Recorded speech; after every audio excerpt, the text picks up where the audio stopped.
থাকবো না আর বদ্ধ ঘরে, দেখবো এবার জগৎটাকে। সেই রকমই জগৎ দেখার সন্ধানে আজকে আমি মানে সিম্পলি আবান্তিকা চলে এসেছি নর্থ গোয়ার বিখ্যাত ভ্যাগাটার বিচ আর তার সাথে চাপড়া ফোর্ট।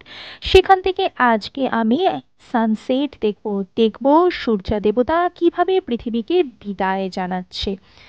এই ভ্যাগাটার বিচটা ভীষণ সুন্দর, গোয়া নর্থ গোয়ার একটা অন্যতম সমুদ্র সৈকত। আর তার সাথেই আমরা যাব চাপড়া ফোর্ট। চাপড়া ফোর্ট মানে আমাদের মনে পড়ে যায় দিল চাহতা হ্যায়। ইয়েস, দিল চাহতা হের যেখানেতে শুটিং হয়েছিল সেই শুটিং স্পটটা। তাই পুরো ভিডিওটা তোমরা আমার সাথে দেখো। ভিডিওটা ভালো লাগলে লাইক করো, আমার চ্যানেলে নতুন বন্ধু হলে চ্যানেলটিকে সাবস্ক্রাইব করে আমাকে এগিয়ে চলতে উৎসাহিত করো। এখন আমরা চলে এসেছি ভাগাটার বিচ। এই দেখো ভাগাটার বিচ, এটা খুব সুন্দর লাগছে, হালকা হালকা পাথর আছে আর তার মাঝখানে সমুদ্রের ঢেউটা তাতে ধাক্কাকে অপূর্ব সুন্দর লাগছে। আমরা ফার্স্টে এসেছিলাম চাপড়া পোর্ট। চাপড়া পোর্ট থেকে ভাগাটার বিচের দূরত্ব জাস্ট 1.1 কিলোমিটার ওয়াকিং ডিস্টেন্স। এখানে গাড়ি পার্কিংয়ের জায়গা রয়েছে। স্ট্রেট একটা রাস্তা রয়েছে, সেটাতে লাগছে 1.1 কিলোমিটার। আর ডাব্লিউ হোটেলের পাশ দিয়ে আরেকটা শর্টকাট রাস্তা রয়েছে, সেটাতে লাগছে 800 মিটার ওয়াকিং ডিস্টেন্স। এখান থেকেও তোমরা সানসেট দেখতে পারো, এছাড়া তোমরা চাপড়া ফোর্ট থেকেও সানসেট দেখতে পারো। এখন আমরা এসেছি ভাগাটার বিচ, খুব সুন্দর লাগছে। দুপুরবেলা এখন প্রচুর মানুষের আনাগোনা রয়েছে। এই ভাগাটার বিচ দেখো কত সুন্দর লাগছে। চারিধারে ছোট ছোট পাথর দিয়ে ঘেরা এই ভাগাটার বিচটা দেখো, ভীষণ সুন্দর লাগছে। আর সূর্যাস্তের সময় সূর্যের কিরণটা যখন জলের ওপরে পড়ে তখন কিন্তু আরো ভালো লাগে। তখন মনে হয় যে সারাটা বিকেল সন্ধ্যা এই পাথরে বসে সমুদ্রটাকে উপভোগ করি। এখন দুপুর শেষে বিকেলবেলা আমরা এই ভ্যাগাটার বিচকে বিদায় জানিয়ে আমরা এবার যাব চাপড়া ফোর্টে। আজকে আমাদের ইচ্ছা আছে চাপড়া ফোর্ট থেকে সূর্যাস্তটা দেখব। এই হচ্ছে ভ্যাগাটার বিচ। ভ্যাগাটার বিচ থেকে চাপড়া ফোর্ট একদম ওয়াকিং ডিস্টেন্স। তোমরা এই স্পটে এসে ভ্যাগাটার বিচ থেকেও সূর্যাস্ত দেখতে পারো, চাপড়া ফোর্ট থেকেও সূর্যাস্ত দেখতে পারো। আমরা আগে আরও অন্যান্য সমুদ্র সৈকত থেকে যেহেতু সূর্যাস্ত দেখেছি, তাই আমাদের আজকের প্ল্যান হলো চাপড়া ফোর্ট থেকে সূর্যাস্ত দেখার।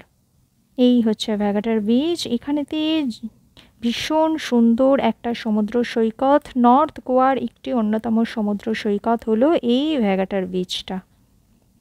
যারা নর্থ গোয়া ঘুরতে আসবে তারা কিন্তু তোমাদের বাকেট লিস্টে অবশ্যই রেখো এই ভ্যাগাটার বিচের কথা। এবার আমাদের ভ্যাগাটার বিচকে বিদায় জানিয়ে চাপড়া ফোর্টের দিকে যেতে হবে। বিদায় বেলায় কিছু ফটো আমাদের মেমোরিতে রেখে যাই, কারণ এইগুলি সারা জীবনের সম্পদ হয়ে রাখবে। দেখো আমরা প্রচুর ফটো শ্যুট করেছিলাম এবং এরপরেতেই আমরা ভ্যাগাটার বিচকে বিদায় জানিয়ে চলেছি চাপড়া ফোর্টে। এই হচ্ছে চাপড়া ফোর্ট। এখানেতেই বিখ্যাত মুভি দিল চাহতা হের শুটিং হয়েছিল। এই চাপড়া ফোর্ট থেকেও কিন্তু ভীষণ সুন্দর একটি সমুদ্র সৈকত এবং তার সূর্যাস্ত দেখতে পাওয়া যায়। চাপড়া ফোর্টে আসতে গেলে বেশ অনেকগুলো সিঁড়ি তোমাদেরকে ওপরে উঠতে হবে, তাই যাদের পায়ের সমস্যা আছে বা বয়স্ক মানুষ আছে তারা কিন্তু এই ব্যাপারটা একটু মাথায় রেখো। তবে কষ্ট করে যদি তোমরা উঠতে পারো তাহলে ওপর থেকে কিন্তু ভীষণ সুন্দর একটি ভিউ তোমরা পাবে। এই হচ্ছে চাপড়া ফোর্ট। তবে ফোর্টের এখন শুধুই আছে ধ্বংসাবশেষ, কারণ ফোর্টটা এখন প্রায় ধ্বংস হয়ে গেছে। এখানেতে আর ধ্বংসাবশেষ ছাড়া এই ফোর্টেতে আর কিছু নেই। তবে ওপর থেকে যে ভিউ, এই হচ্ছে ভিউ, এটা কিন্তু ভীষণ সুন্দর লাগে। আর প্রচুর সিঁড়ি ভেঙে কিন্তু তোমাদেরকে এই ওপরে উঠতে হবে।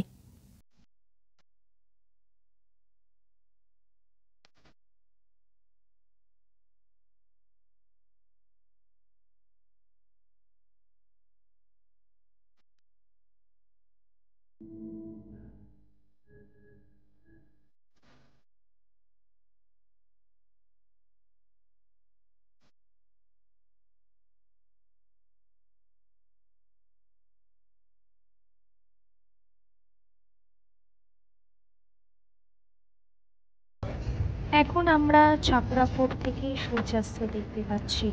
এই দেখতে পাচ্ছ সূর্য পশ্চিম গগনে হেলে গেছে আর সেই সূর্য কিরণটা সমুদ্রের জল আর এই ধারে আছে চাপড়া ফোর্ট। একটা অসম্ভব সুন্দর দৃশ্যের সৃষ্টি করেছে।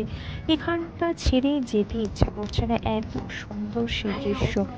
সত্যি ভাষায় প্রকাশ করা যায় না, তবু আমাদেরকে ছেড়ে যেতে হবে, কারণ এখানেতে টাইম লিমিট আছে এখানেতে থাকার জন্যে। বিদায় বেলা এসে গেল, সেই বিদায় বেলা এখন আমাদেরকে চমড়াফুট ছেড়ে চলে যেতে হবে অন্য কোনো স্থানে। কিন্তু চাপড়াফুটি এসে ভীষণ ভালো লাগলো, এতটা উঁচু থেকে পুরো গোয়া শহরটা আমরা দেখতে পেলাম। এই দেখো এতগুলো সিঁড়ি ভেঙে আবার আমাদেরকে নিচে নেমে যেতে হবে। ভীষণ ভালো লাগছে এখানেতে সিঁড়ি দিয়ে নিচে নামার পরেই আশপাশেতে প্রচুর ফুড স্টল পাবে তোমরা। এই দেখো এখানেতে প্রচুর শরবতের দোকান আছে, ছোটখাটো স্ন্যাক্স আইটেম, চায়ের দোকান। এছাড়া যারা নিজস্ব গাড়িতে আসবে তাদের এখানে গাড়ি পার্কিংয়েরও ব্যবস্থা রয়েছে। আর গোয়াতে তো খুবই পপুলার গাড়ি বা স্কুটি রেন্ট নিয়ে শহর ঘুরে থাকার জন্যে। এই দেখতে পাচ্ছ এখানেতে প্রচুর মানুষ এসেছে যারা স্কুটি রেন্টে নিয়ে শহর ঘুরছে, তাদের জন্য স্কুটি পার্কিং বা ওই সাইডে লেফটে দেখতে পাচ্ছ গাড়ি পার্কিংয়েরও ব্যবস্থা রয়েছে। বিদায় বেলায় আমরা কিছু ফটো তুলে নিয়ে গেলাম, সেগুলোই আমি তোমাদের সাথে শেয়ার করছি। ভিডিওটা ভালো লাগলে লাইক করো, আমার চ্যানেলের নতুন বন্ধু হলে চ্যানেলটিকে সাবস্ক্রাইব করো। দেখা হচ্ছে পরবর্তী ভিডিওতে, ভালো থেকো, বাই বাই।